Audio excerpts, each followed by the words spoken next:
Assalamualaikum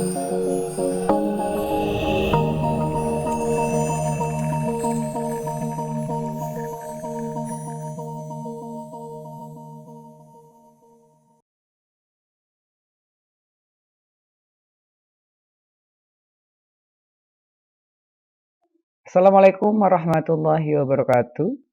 Jumpa lagi di mata kuliah kesayangan Anda, Matematika Komputasi Lanjutan di pertemuan yang ke-9. Apa kabarnya hari ini?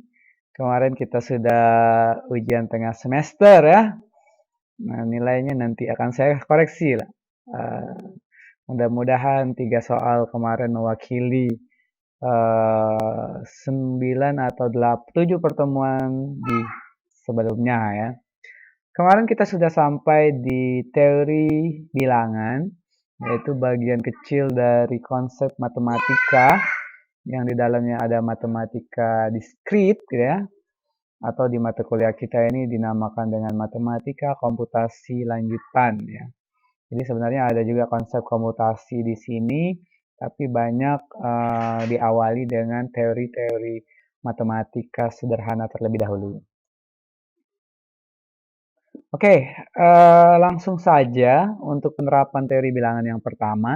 Nanti kita ada penambaran ya, penomoran dari International Book Serial Numbers, ISBN, ada juga bagaimana suatu fungsi hash itu bekerja, kemudian ada teori-teori dalam kriptografi secara umum sebagai pengantar dari sistem kuliah sistem keamanan komputer ya. Dan terakhir ada pembangkit bilangan acak semu atau pseudo number generators. Mungkin di bagian pertama ini di pertemuan yang ke-9 kita akan bahas tentang ISBN, bagaimana ISBN itu di-generate ya, dihasilkan, dan fungsi hash. Kemudian nanti akan saya tambahkan di modul satunya gitu ya, tentang bagaimana suatu barcode atau namanya nanti ada satunya barcode, dan satunya lagi tentang bagaimana membangkitkan bilangan secara acak yang sering kita temukan di Google, sering kita temukan bagaimana memverifikasi kita masuk akun yang baru ya, bagaimana Anda deteksi Anda robot atau bukan gitu ya dengan mengentri CAPTCHA. Nah, ini kalau belum mengerti CAPTCHA, silakan cari di Google ya, CAPTCHA. Berarti suatu nomor-nomor yang dibangkitkan untuk ngecek yang menginputkan itu kira-kira human atau komputer ya. Oke, yang pertama kita akan bahas tentang ISBN, di mana ISBN ini sebenarnya sekarang sudah ada dua versi. Ada yang ISBN 10 yang kita pelajari hari ini, nanti juga ada ISBN 13. 10 bukan berarti 2010 dan 2013 ya, tetapi ISBN 10 itu artinya 10 karakter dan 13 itu dengan 13 karakter. Kenapa muncul 13? Karena 10 karakter tidak lagi memuat banyak kemungkinan, sehingga kemungkinan database atau kemungkinan banyaknya angka, susunan angka dari 10 karakter itu sudah hampir terpenuhi semua, sehingga kita perlu memperluas database untuk penomoran itu. Jadi logikanya seperti misalnya pada plat motor ataupun PIN ATM yang dulunya hanya 4 digit, sekarang menjadi 6 karena user semakin banyak, sehingga 4 saja tidak lagi mengcover user-user yang ada di dunia ya. Oke, jadi kita bahas ISBN 10 dulu. Nah, yang ingin saya tekankan adalah teori bilangan yang kita pakai pada konsep ISBN itu adalah modulo ya. Bagaimana nanti dalam ISBN itu penomorannya ada 10 karakter, dengan karakter yang terakhir itu dibangkitkan dari 9 karakter sebelumnya. Jadi di bagian awal 0 itu merupakan kode mengidentifikasi bahasa. Jadi ada kode 0, 1, 2, 3. Kemudian ada kode penerbit yang unik, tiap penerbit punya kode. Kemudian jika kita menerbitkan buku di situ, mungkin kita urutan yang kesekian ya. Sehingga dari ketiga komponen itu akan diterbitkanlah atau dibangkitkanlah suatu karakter uji. Nah, karakter uji ini akan dibangun dengan penjumlahan kali jumlah ya, kali per pasangan, pairwise ya, kali kemudian dijumlahkan sebanyak 9 kali, dan dikenakan modulo 11. Jadi konsep modulonya ada di situ ya. Jadi kenapa kemarin kita susah payah atau sangat gampang ya belajar modulo. Contohnya ini, kita menulis buku dengan kode bahasa Inggris 0 gitu ya. Kemudian kita menerbitkan di penerbit apa, X, Y, Z misalnya, suatu penerbit dengan kodenya 3015. Kemudian kita menerbitkan buku di penerbit itu urutan 4561. Mungkin ini sudah terbitan ke 4561 atau terserah dari penerbitnya ya. Maka dari sini kita akan bisa menghasilkan nilai X karakter uji dengan cara mengalihkannya secara terurut. Nah, jadi ingat ada 9 karakter. Ini 9 karakter, dimulai dari 0, 3, 0 lagi, 1, 5, semua karakter ini dituliskan. Kemudian dikalikan dengan urutannya, yaitu urutan ke-1, ke-2, ke-3, sampai ke-9. Kali, tambah, kali, tambah, kali, tambah. Jadi dia hanya menggunakan perkalian dan penjumlahan biasa. Kalau dibantu dengan Excel lebih cepat lagi. Nanti dibantu dengan algoritma tertentu kita buatkan ya. Di VB misalnya nanti Anda bisa buat sendiri. Nah, bisa menghitung jumlahan ini sepersekian detik ya. Nah, setelah dapat kita peroleh jumlahnya, maka jumlahnya itu dimodulokan 11. Sehingga muncullah karakter uji untuk ISBN tersebut. Jadi 0, 30, 15, 45, 61, 8. Jadi jika mulai sekarang, jika Anda melihat kode ISBN di belakang buku, ataupun kadang di PDF, di Google gitu kan, buku-buku yang sudah di-scan, lembar-lembar sampulnya, maka itu nomor-nomor itu tidak serta-merta timbul sendiri, tetapi dibangkitkan dengan sedikit konsep matematis di situ.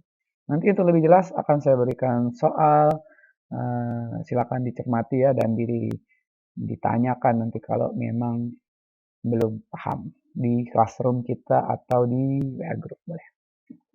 Kemudian fungsi khas. Nah, fungsi khas ini tujuannya untuk pengalokasian atau pengalamatan pada memori. Jadi memori itu di-SCAD ya. Kita buatkan folder itu sebenarnya memberikan suatu kayak slot gitu ya, tempat-tempat penyimpanan. Jadi misalnya kita punya 11 slot untuk memori, sel-sel memori dengan indeks 0 sampai 10. Nah, kita akan menyimpan data record dengan kunci 15, 558, 32, 132, 102, dan 5. Nah, di mana kita akan menyimpan itu? Dengan cara tradisional kita akan bisa langsung menslotkan itu ke dalam mungkin ke sel 1, sel 2, sel 3, sel 4, sel 5. Tetapi itu tidak begitu efisien atau misalnya nanti ingin mengacak mahasiswa ya biar satu kelasnya beragam, bisa juga menggunakan konsep fungsi khas ini. Artinya mahasiswa itu akan dimasukkan secara acak menggunakan modulo. Jadi kemarin modulo ini kalau dalam kripto dia untuk mengacak pesan yang sudah disandikan sehingga semakin susah untuk diretas, maka di sini di fungsi khas fungsinya untuk mengacak, memberikan ke tempat mana. Kita menyimpannya di sel memori yang mana ya. Nah, di luar negeri fungsi khas ini dipakai salah satunya untuk ini ya, customer number ya, atau bisa juga dalam parking system ya. Jadi bagaimana sistem-sistem parkir di luaran sana dia menggunakan sistem ini. Jadi tidak lagi diparkirkan 1, 2, 3, 4, 5 karena parkirnya mungkin banyak ya. Sehingga dia akan ditembak dengan fungsi khas seperti ini. Jadi dari soal ini kita akan punya 15, data kita 15. Mungkin sudah dijadikan ASCII ya. Harusnya nanti kalau dihurufkan lagi entah apa itu pesannya, maka dia akan menjadi 4. Artinya data 15 ini akan disimpan di memori ke-4 ya. Nah, data ke-102 itu akan disimpan di memori 3. Dari mana dapatnya? Dengan menghitung modulonya menggunakan M ya, M atau jumlah slot memori yang tersedia. Nah, pada fungsi khas ada istilah namanya kolisin jika fungsi khas itu menghasilkan nilai yang sama. Jadi pada suatu aplikasi, kadang-kadang untuk menghasilkan yang sama itu dihindari ya, seperti parkir tadi. Pada saat mobil A sudah masuk ke parkir nomor 4, kemudian dengan fungsi khas ternyata muncul lagi outputnya 4, maka tidak mungkin kita memparkirkan mobil kedua di tempat itu. Sehingga secara sistem dia akan memindahkan satu sebelahnya ya. Nah, itu namanya collision. Jadi pada saat terjadi collision dia akan mengecek setelahnya, satu tempat setelahnya, X plus 1. Jadi kalau nanti kalian buat algoritma gitu ya, menslotkan, mengisi ke dalam suatu pesan ke memori tertentu, maka jika dia udah numpuk di tempat itu, udah ada tempat kosong yang lain, dia harus ditransfer, dipindahkan ke tempat yang lain ya algoritmanya. Jadi tinggal plus satu cek gitu kan, seperti itu. Jadi fungsi hash juga digunakan untuk meloket elemen yang dicari. Oke, jadi ini tentang dua tadi, fungsi hash dan ISBN ya. Oke, kita ingin lanjutkan lagi ya. Jadi sebenarnya ini di tahun sebelumnya atau di semester genap sebelumnya, kita sudah punya modul ya. Jadi modul ini sudah saya susun juga. Ada yang versinya karena kemarin masih offline, modulnya saya susun yang dengan bahan yang ya lebih dalam ya. Jadi beberapa teori-teorinya atau beberapa aplikasinya saya tambahkan di sini. Selain itu juga di dalam modul itu sebagian screenshotnya saya ambil dari buku Rosen ya, Ken Rosen tentang discrete mathematics. Jadi beberapanya masih berbahasa Inggris. Cuma kemarin karena mempertimbangkan online, kemungkinan mahasiswa akan belajar sendiri, kami buatkan modul yang lebih sederhana ya. Tapi yang bagian ini saya ambil lagi karena saya rasa perlu aplikasinya. Seperti yang saya ceritakan tadi bahwa teori bilangan salah satunya adalah kegunaannya untuk fungsi hash ya, hash function ya. Bahkan hash function ini ada namanya nanti one direction one hash ya.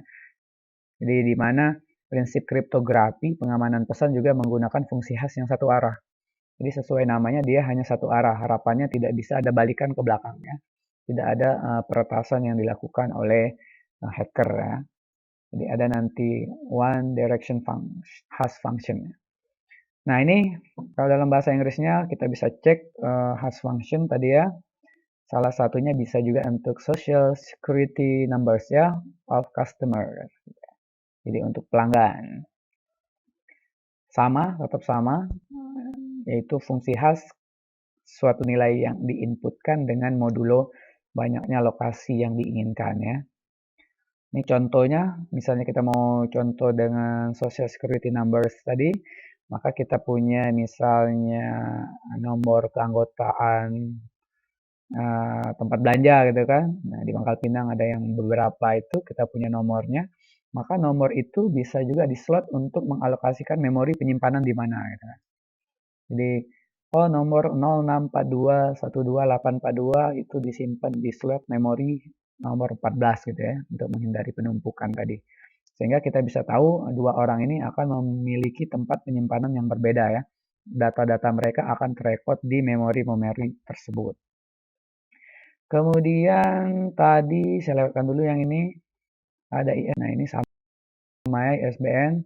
Nanti kita akan diskusi jika perlu atau kalian nanti bisa cek ISBN yang 13 bagaimana perannya. Dia akan berbeda sedikit cara perhitungan ya. Jadi pola itu diciptakan oleh penemunya kemudian disepakati ya dan digunakan secara universal. Sama dengan yang tadi, kenapa harus polanya 1, 2, 3 sampai 9? Itu karena pertama kali dibuat seperti itu dan dipatenkan atau dibuat ini ya kebijakan bersama bahwa ISBN menggunakan itu gitu kan. Oke, tadi sudah fungsi hash, kemudian ISBN, ini saya tambahkan dua lagi, ini tentang shader random, jadi bagaimana suatu bilangan acak tadi bisa dibangkitkan, ya, dibangkitkan secara acak ya. Jadi ini salah satunya shadow ya, jadi acak semu, seolah-olah dia itu teracak semu gitu ya. Jadi kalau acak asli berarti dia benar-benar acak, pas di generate lagi dia acak lagi ya. Nah ini acak semu, dia seolah-olah antara acak dan tidak acak ya di tengah-tengah lah. Terlihat seperti acak sedikit.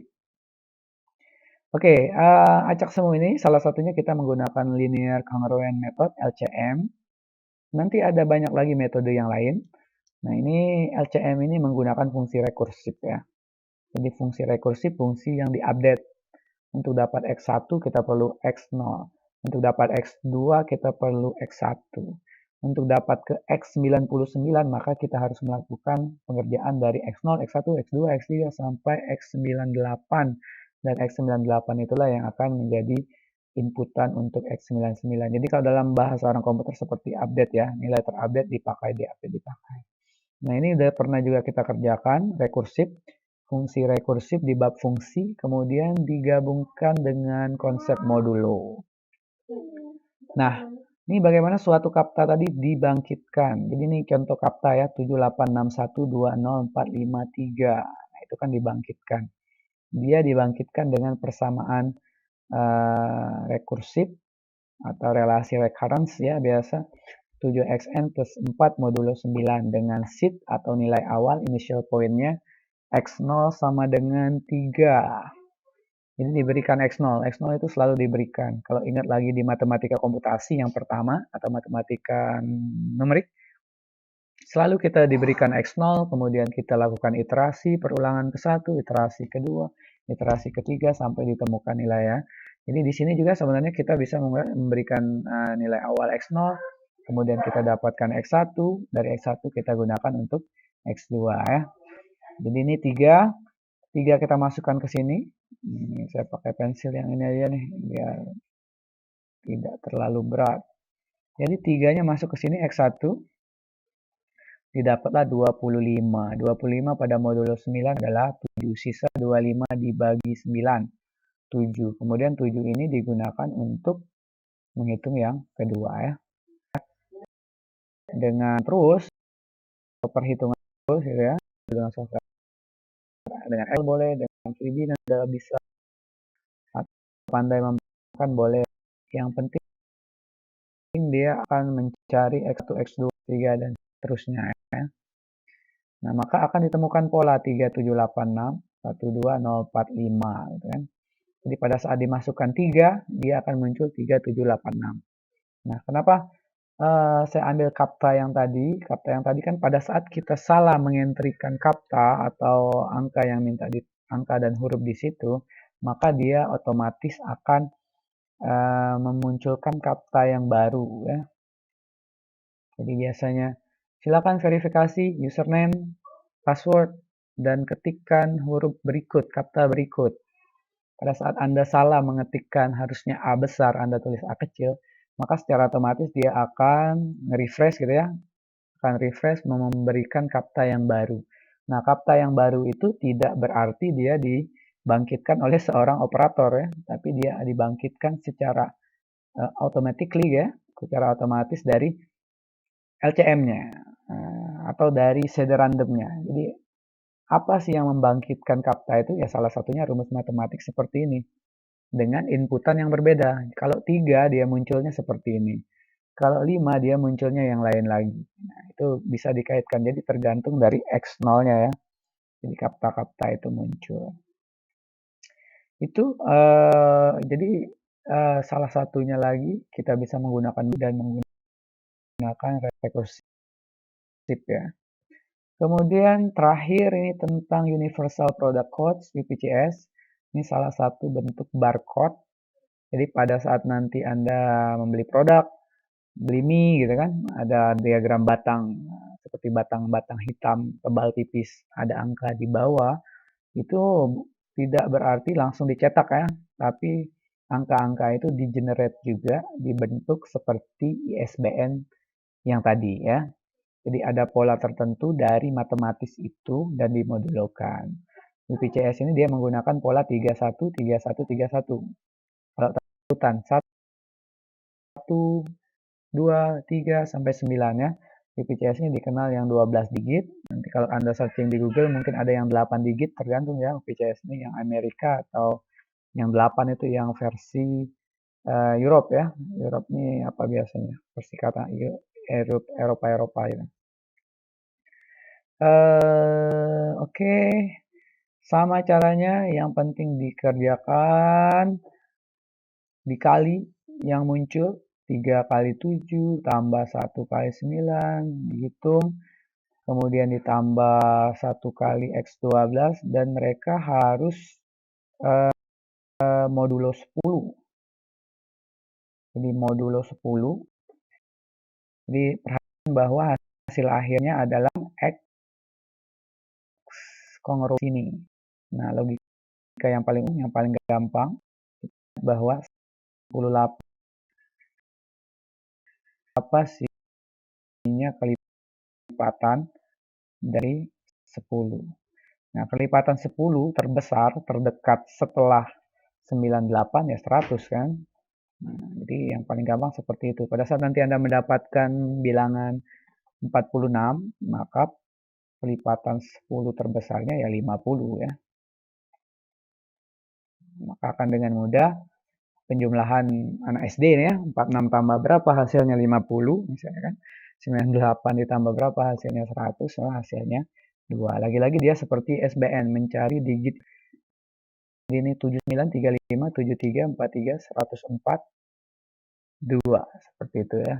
Jadi terakhir itu atau kadang-kadang dinamakan dengan karakter uji itu yang unik yang dibangkitkan dari kode unik yang ada gitu ya.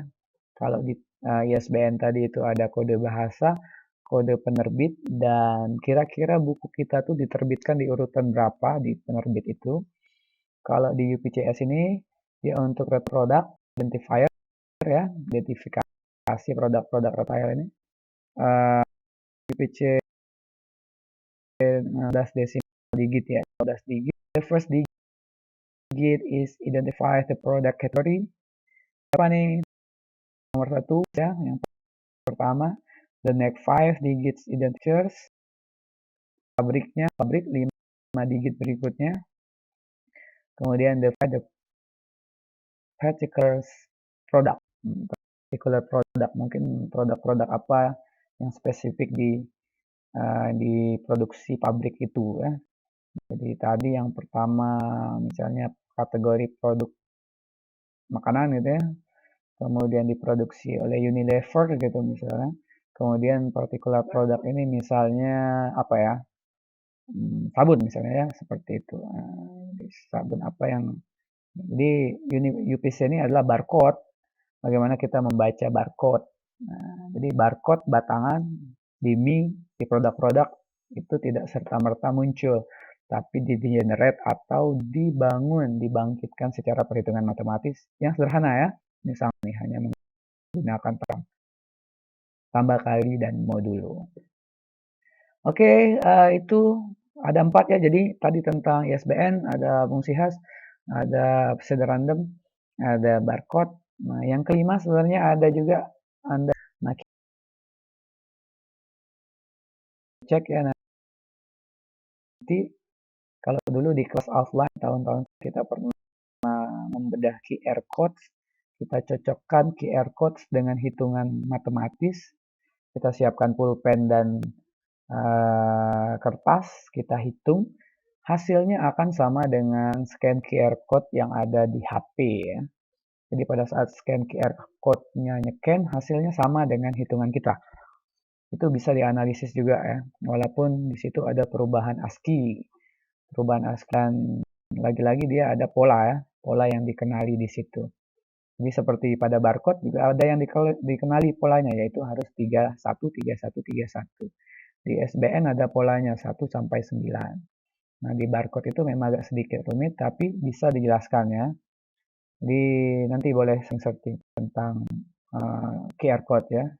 Quick Response Code ya.